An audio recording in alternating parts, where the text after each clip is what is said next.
So in deep learning models, normalization is taking a lot of compute. So when you are doing recommendation systems or large language models, when you have LayerNorm or RMSNorm in front of attention mechanism, in front of GEMMs, in front of feed-forward, it actually costs 10 to 20% of training latency.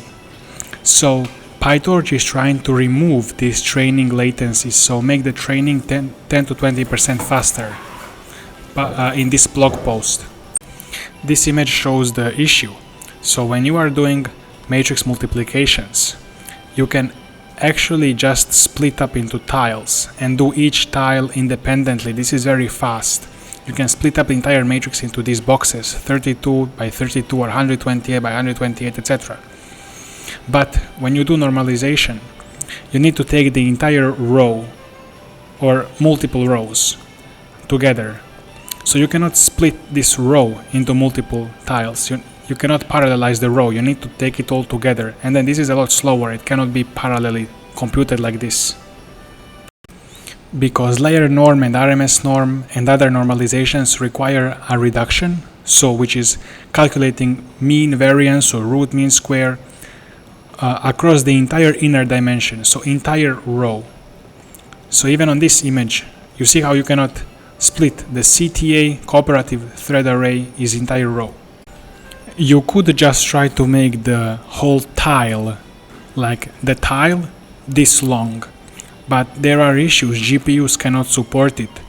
You see how in Blackwell 200, you can only, the tile must be less or equal to 512.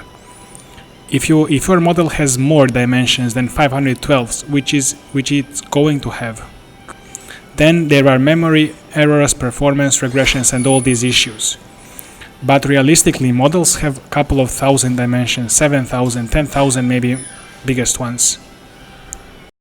So while previously this was okay to force row to be length of the row to be length of the tile, now it's no longer, because these models are too big. Not only are we wasting parallel power of GPUs, but also GPUs cannot support it, and it will cause errors. And they say the same thing I just said here. Depending on which normalization technique you are using, there are different ways to deal with this problem. So let's look at the most popular one currently in large language models, which is RMSNorm. RMSNorm is calculated by taking the row, the vector, and putting it through this root mean square standard deviation formula. You get out a number and then multiply the entire row with that number, which will normalize it. So that's the RMSNorm.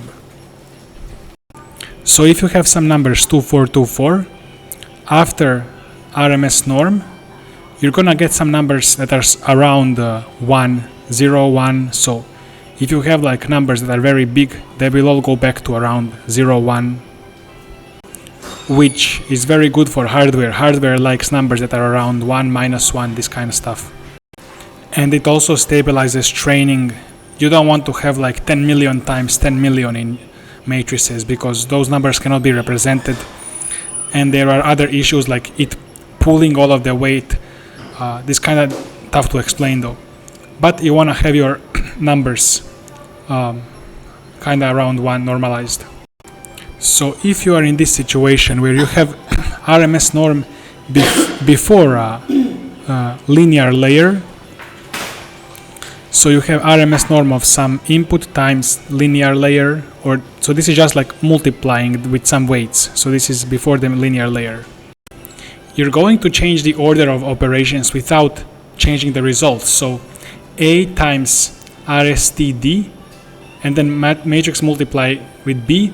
We're gonna change this into A matrix multiply B first, and then times this, which is the RSTD that I was just explaining. So in this case, this new way, we are going to build a square sum as we go. Square sum is just when you have an array, you need to add all of the elements and then square the result, the sum.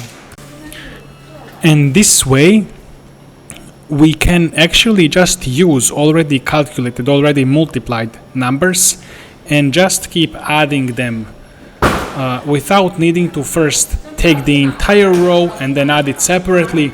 We can just keep adding already multiplied chunks, tiles, keep adding them. So kind of using this in the background. While this is happening, we use this in the background parallelly, as opposed to first doing this and then doing this. So when all of the tiles of the first row finish, in the background we will be just accumulating those tiles together using some plus or square or whatever math tricks, but the result will be same number at the end. And scaling and then multiplying is gonna give you same result as multiplying first and then scaling. So you see here how you are using this part to get this part for free, while previously you would need to calculate this part separately. And then once you get this part for free, at the end you can just scale, and it's gonna give the same result as this part. So you are just kinda collecting this in the background just as a bonus, as a parallel thing based on this math mul. So that was for the norm that comes before the layer. What about the norm that comes after the layer?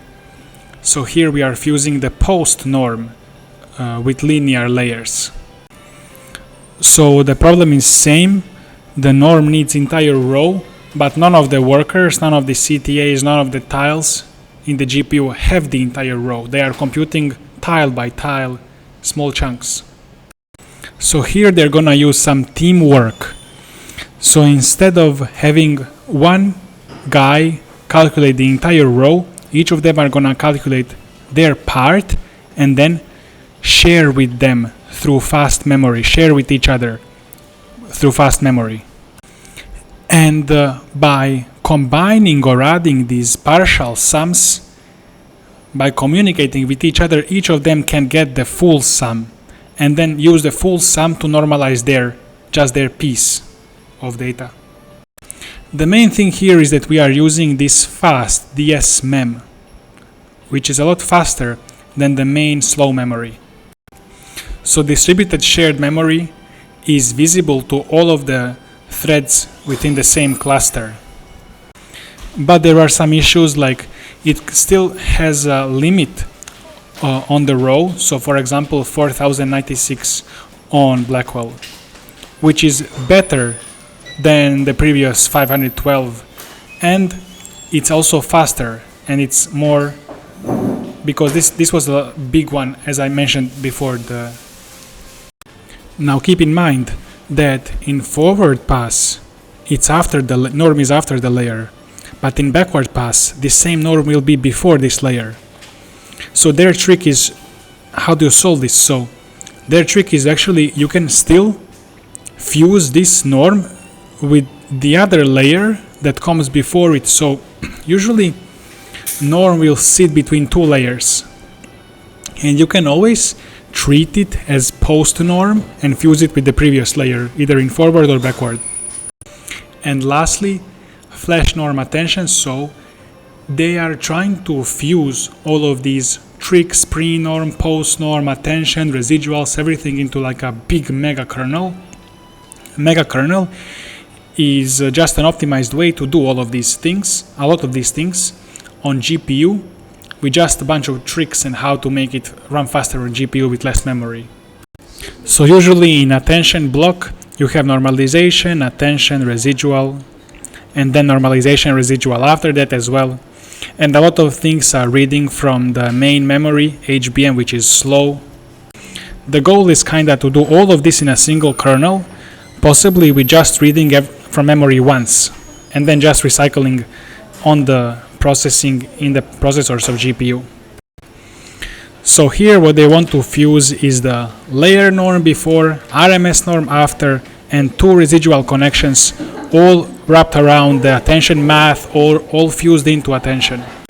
So here the trick is same as before, so each worker can hold a single attention head, and then within the so workers within a cluster can communicate with each other with DSMEM.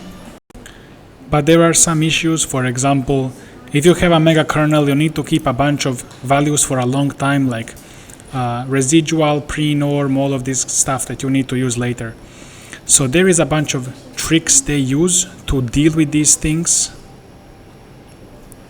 We learn all of this stuff and more in the school, which I'm gonna leave below the video. So see you in there.